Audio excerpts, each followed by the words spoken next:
नमस्कार दोस्तों, मैं बेनीवाल एक बार फिर आपके सामने उपस्थित एक दूसरा नया वीडियो लेके। ज़्यादातर वीडियो मेरे सामाजिक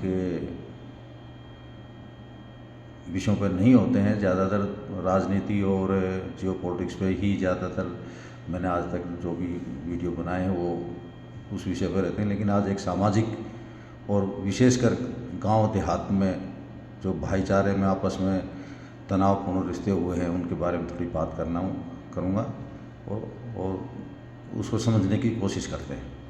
आप नज़र दौड़ा के देख लीजिए, गांव देहात में सबसे ज़्यादा झगड़े आज सगे भाई बहनों के बीच में देखने को मिलते हैं। हर दूसरे घर में भाइयों के बीच में बोलचाल बंद है, और जिनकी बोलचाल है उनमें भी ज़्यादातर सामाजिक दबाव के चलते या दिखाव के लिए खाली रखा हुआ है बोलचाल, और संबंध उनके ठीक हैं। जो कुछ संबंध उनके ठीक हैं जो शुरू से ही काम जॉब या सर्विस के चलते या काम धंधे के चलते गांव से निकल गए थे और बाहर दूर रहते हैं, और उनका आना जाना और बातचीत संबंध थोड़े बहुत ठीक हैं, वो भी बहुत कम देखने को मिलते हैं। और अब देखिए, आपको उदाहरण मिल जाएगा बिल्कुल, जब ब्याह शादी घर परिवार में हो तो पूरा गांव जो है आपके घर में जीवने के लिए आता है, लेकिन भाई गायब रहता है। या तो उसको बुलाया नहीं गया, बुलाया गया है तो उसको जो है वो आया नहीं, और हो सकता है ना आने के कारण उसकी अपनी ऐंठ हो, अपनी जो है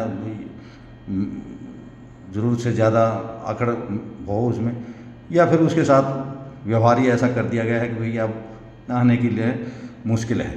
तो एक दूसरे की सुहान भी नहीं है। ये तो भाईचारे में आपस में भाइयों में चल रहा है, भाई बहनों में झगड़े हैं, सब जगह जो है मुश्किल है। और अब अगले आप लाइए कुनबे की बात।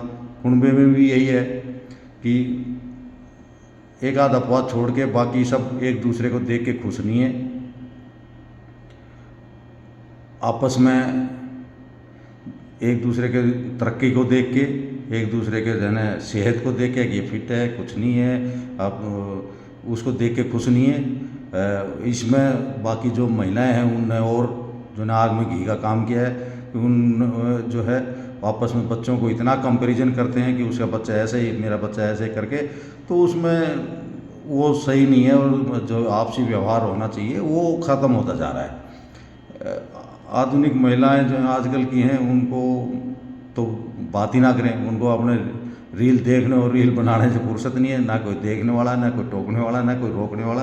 और बच्चों में ऐसी परवरिश दी है कि वो किसी का कोई मान सम्मान करने की उनको सिखाया नहीं गया जाता, किसी को कुछ बोलने नहीं देते। एक समय था हमारे टाइम पे, गांव के किसी भी कोने का बच्चा हो, किसी भी कोने का बच्चा हो, वो आपको जो है कोई सामने बुजुर्ग आ गया तो सबका मान सम्मान, और उससे डरते थे जैसे अपने बाप से डरते हैं।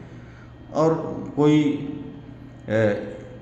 गलत काम करने की हिम्मत नहीं होती थी। लेकिन आज देखिए, आज कोई भी जो है सुनता ही नहीं है कोई, न किसी के कहने की हिम्मत है, और कह दिया तो झगड़ा और उलाने लेके आ जाएंगे तुरंत ही।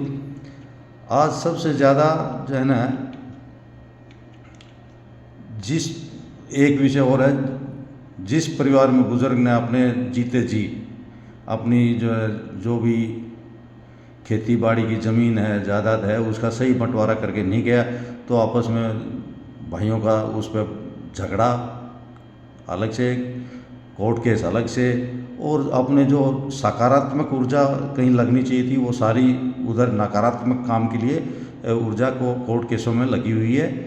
और उसका इलाज यही है कि मैं सबसे यही प्रार्थना करता हूँ, भाई किसी का भी घर परिवार में बुजुर्ग जो हैं अभी उनको ये समझा दिया जाए कि आने वाले समय में इन सब झगड़ों से बचने के लिए अगर जीते जी ही अपनी जो है ना खेती बाड़ी की जो ज़मीन जायदाद है उसका सही से बंटवारा बराबर करके जाएं और कागज़ बना के रख दें, तो वो ही एक झगड़े को कम करने का एक रास्ता हो सकता है। नहीं तो सभी भाई बहनों में सब झगड़े। आज स्थिति ऐसी है कि किसी भी पॉलिटिकल पार्टी नेता ने या कर्मचारियों ने, व्यापारियों ने किसानों का अहित इतना नहीं किया होगा जितना अहित उनने खुद अपने लिए कर रखा है। इतने लड़ाई झगड़े कोर्टों में आज केस पड़े हुए हैं कि उनको रोज़ एक नया मुकदमा आपको चल रहा है ज़मीन के ऊपर, बंटवारे के ऊपर।